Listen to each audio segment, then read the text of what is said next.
I've been up way too long, clock just hit 3. What's going on YouTube, it's Mal here. Today I'm going to be showing you guys how you can organize your projects better in Ableton.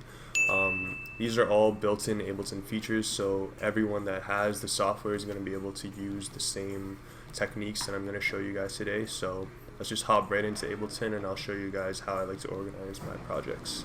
Alright, so hopping into Ableton now, I've just loaded up an old project file just to use as an example for how I would organize a track.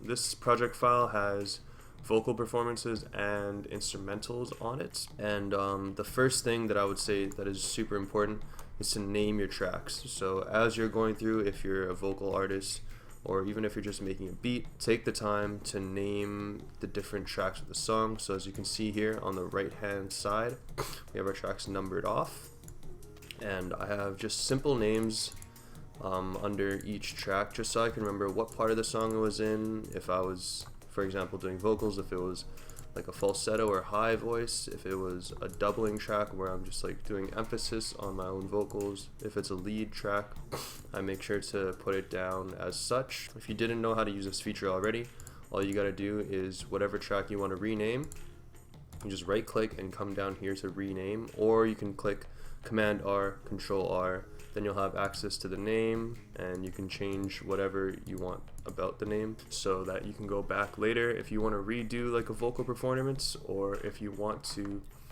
bring down the volume or bring up the volume, add an effect, whatever. It's just going to make navigating through your project a lot easier if all of your tracks are named already. So that would be the first tip, and I hope you're already doing this. The second tip is going to be color coding. So the color coding feature in Ableton is just an awesome way of visually organizing all of your tracks. So I'm just going to show you guys how you could do that if you didn't know already.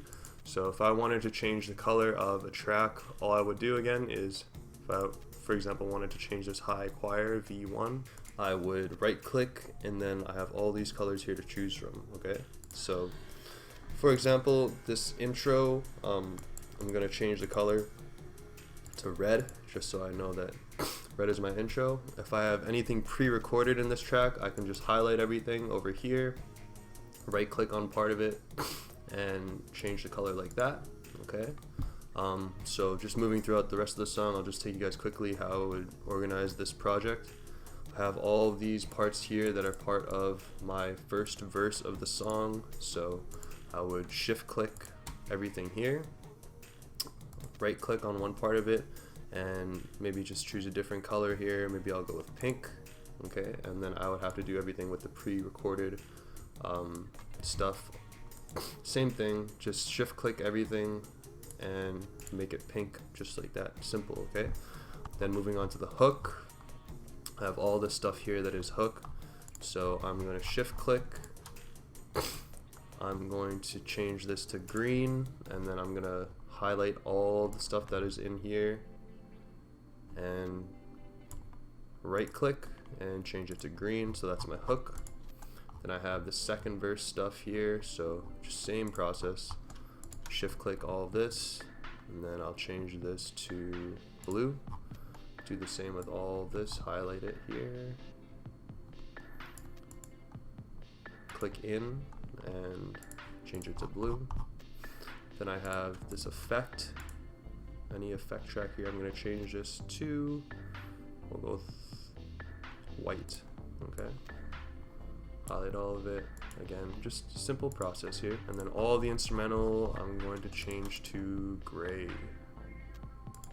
and again just highlighting everything here, nothing too complicated. This is what works personally for me when I want to just visually be able to see everything easier and just kind of remind myself, okay, gray is actually not that great of a color to go with here because it matches the background. So let's change this to brown. Easier to look at. Alright, so yeah, as we can see now, we're scrolling up and down.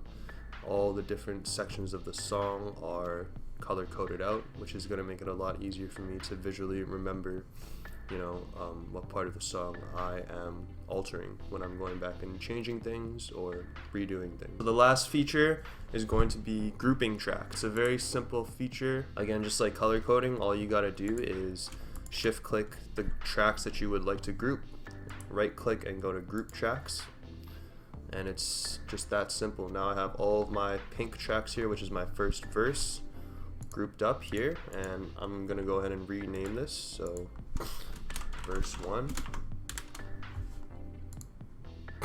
My intro is only one track, so I'm just gonna leave that as it is. Now I know all of my hook tracks are green. I'm gonna shift click all of those, go down to group tracks, then I'm going to rename it. So right click, rename. I'm gonna name this hook and collapse it. So as you can see, grouping the tracks makes it easier to navigate your whole project because you can just collapse a bunch of the different tracks at once. So if, for example, you're mixing and you were doing the first verse and everything sounds good, now you can just collapse it and focus on the rest of the song. So I'm just going to quickly go ahead and do that for the different sections here. I know blue is verse 2.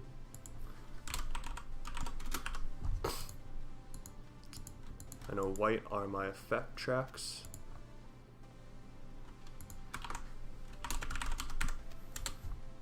And I know all the brown tracks are my instrumental tracks here. So again, right click and boom. And then what you can even do is group groups. So I know everything up here are vocal tracks, so I'm gonna shift click all of these and group them into a big group just called vocals. And to be even less confusing, I'm gonna make sure that this is a different color. So now if I want to navigate through my whole project here, I know that my vocals are all in this folder, my instrumental tracks are on this folder. If I open it up, I have everything sectioned out. So if I wanted to edit verse 1 in any way, I could do that, collapse it, go to verse 2, edit whatever I want about verse 2, collapse it. If I wanted to change like how loud a certain instrumental portion of my song is, then I can just go into my instrumental folder, find whatever instrument that I wanted to alter and change that. It's just gonna make everything a lot easier if you take literally just 2 to 5 minutes to name everything, to color code it, and to group everything in your project.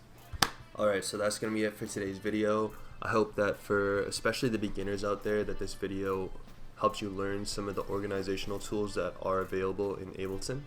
It's nothing too complicated, and if you just take 2 to 5 minutes while you're making your songs or working on any Ableton project to organize your whole project, it's going to make your life a lot easier in the long run. Like sometimes I'll be working on something and months later I want to go back into a project that I haven't touched for a really long time and change something. If I have taken the time to organize my Ableton project months ago, I can easily go in and tweak the things that I want to tweak easier and navigate through the whole project, and it's going to make my whole workflow just easier. So I really hope that everyone watching this video starts to use these tools to just make sure that your Ableton projects are organized. As always, if you enjoyed the content, please like and subscribe. Everything helps. And other than that, I just hope everyone is staying safe and just have a blessed day, and I'm out. Peace.